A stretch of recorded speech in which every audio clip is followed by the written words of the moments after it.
Police are tonight on a Maddington street after reports of gunfire. Jeff Parry, has anyone been hurt? Well, no one's been hit, Sue. I'm in Blight Street in Maddington after reports that a gunshot was fired at a house at number 10. A projectile has passed through the front window into the lounge room, and one of the young people who lives here was home at the time. That was about 2 o'clock this afternoon. The resident called police, who've been here for several hours now, examining the hole in the front window, gathering evidence and taking scene photos. They won't confirm if it was a bullet or what calibre, or if there is any early motive for the shooting. I've spoken to neighbours who say this is a fairly quiet street and they heard nothing this afternoon. We haven't had a chance to talk to the resident to ask him why he thinks anyone would want to shoot at his house. Rick.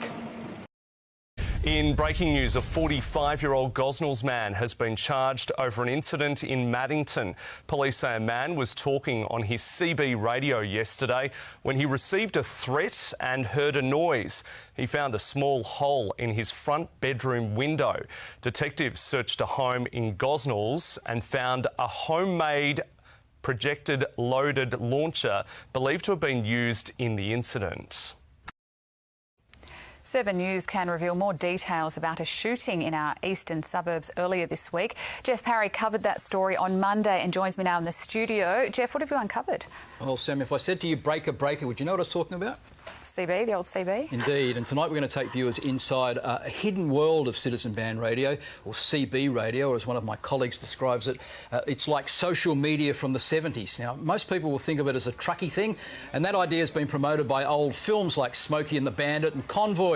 CB radios were very popular back then, before mobile phones and FaceTime, and the trucking industry are still big users, of course, and they're also popular with travellers in their four-wheel drives. But there's also hundreds of people across Perth who sit at home every night talking on their CB radios to other users. I had no idea. So, Jeff, what has your investigation found? Well, Sam, it's been a real eye-opener, I can tell you, and it's a really ugly side of this hobby, for want of a better word. Verbal abuse, threats of violence, death threats and bullying. We're all familiar with the sorts of abuses that go on all the time with texting and Facebook. This is much less known, and there are laws against it, but the body that oversees CB radio just seems to ignore what's going on.